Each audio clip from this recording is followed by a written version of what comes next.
I tell you, it was almost a disaster. Think of it like that Eminem lyric from 8 Mile, except for there's no mom's spaghetti.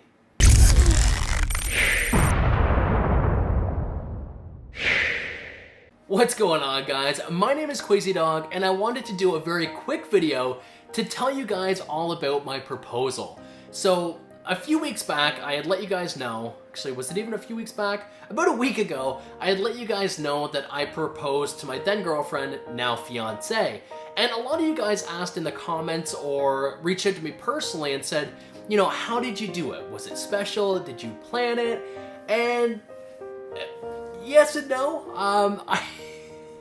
We're gonna go over what kind of was almost the proposal disaster. She obviously said yes, so at least she loves me, but yeah, it didn't really go as planned. So the first thing I had to do was think about where I was going to propose. I thought about doing it at a dinner, I thought about doing it at a beach, but we're a family. We always have the baby. We typically have our oldest daughter if she's not at a friend's house or with bio dad or with her grandparents or something like that.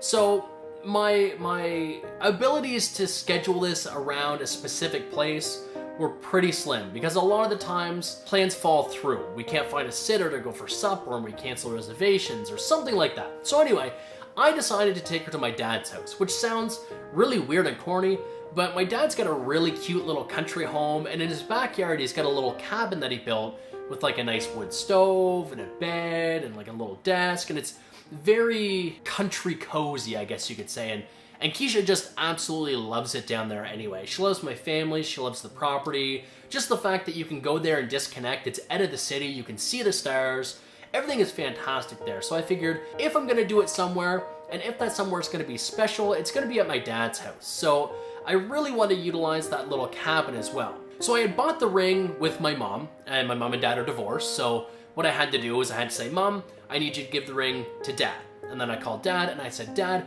you need to stage your little cabin because this has to be perfect. I want candles and flowers and streamers and balloons and everything has to be perfect. And he said, you know what, son, this is a big step in your life. We're gonna do it. It's all taken care of. I'll make it look real nice for you. So the plan was I was gonna go down home. We were taking a trip to the beach anyway. So we were gonna stop at Dad's on the way. I was gonna lead her out to the cabin. We were gonna open the door. It was all gonna be staged. I was gonna have the ring. I was gonna get down on one knee. I was gonna ask her, will you marry me? It didn't quite happen like that. It happened at the cabin, but not quite like that. So what had actually happened was when I went out into the cabin, there was no picked flowers, there was no rose petals, there was no balloons, there was no streamers. There was a few candles, but I think they were already out there anyway. And there might have been, maybe there was one small bouquet of flowers. Nothing big, nothing that stood out anyway. And I didn't see the ring.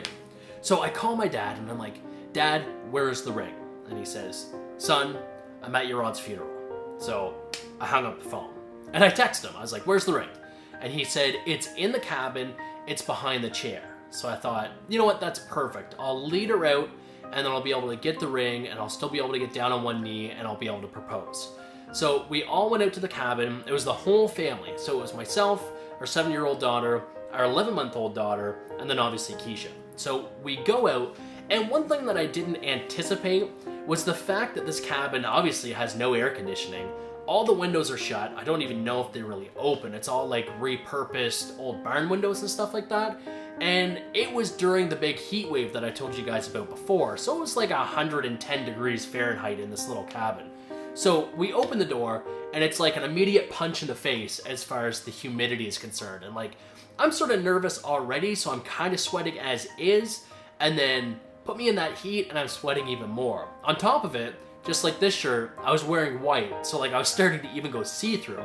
So we walk in, I'm trying to battle the heat of my nerves, and I'm like, oh my god, look how nice it is in here. I don't think she'd actually even seen the inside of it. So the first thing that she does is she throws the baby at me and she jumps on the bed. And I'm thinking like, I'm gonna have a hard time getting on one knee with the baby, so I'm gonna have to give the baby back. But when Keisha jumped on the bed is like waist height. It's a really, really high frame. So at that point in time, it was gonna be hard to get on one knee. I could probably still do it, but it would be really awkward. But then she shuffled from the end of the bed all the way to against the wall, because the bed was kind of in a corner.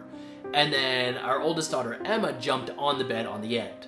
So now, if I get down on one knee, Keisha's not going to see me, and I'm basically going to be proposing to our daughter, because she's going to be the one in front of me.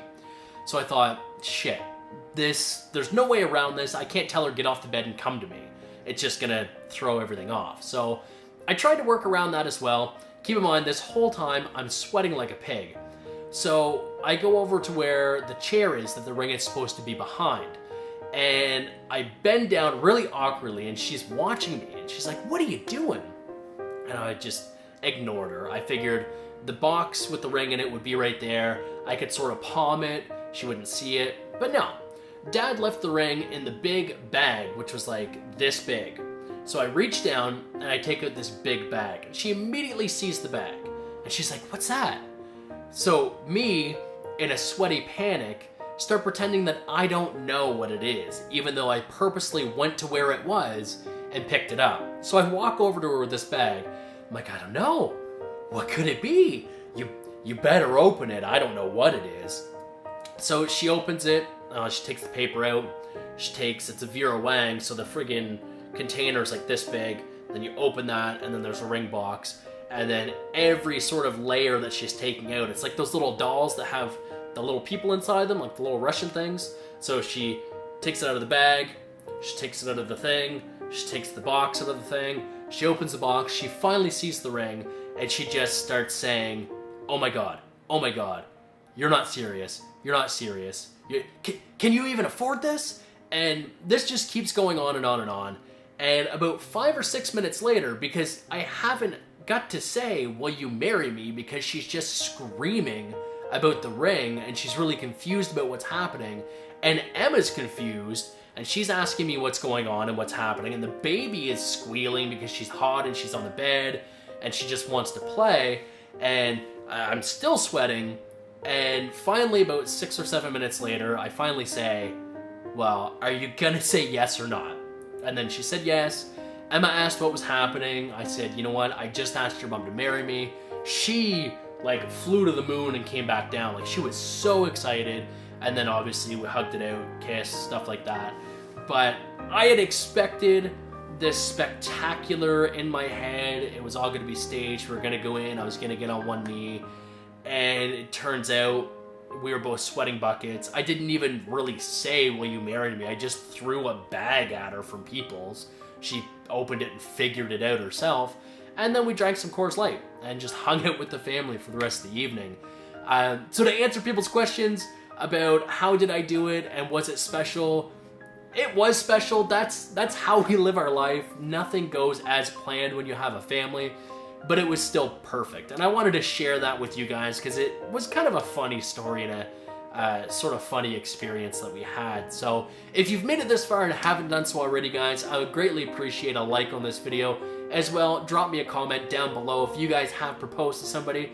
How did your experience go? And if you haven't proposed and you're planning on doing it sometime in the future, tell me in the comments how you plan to do it and what sort of your idea of the perfect moment would be.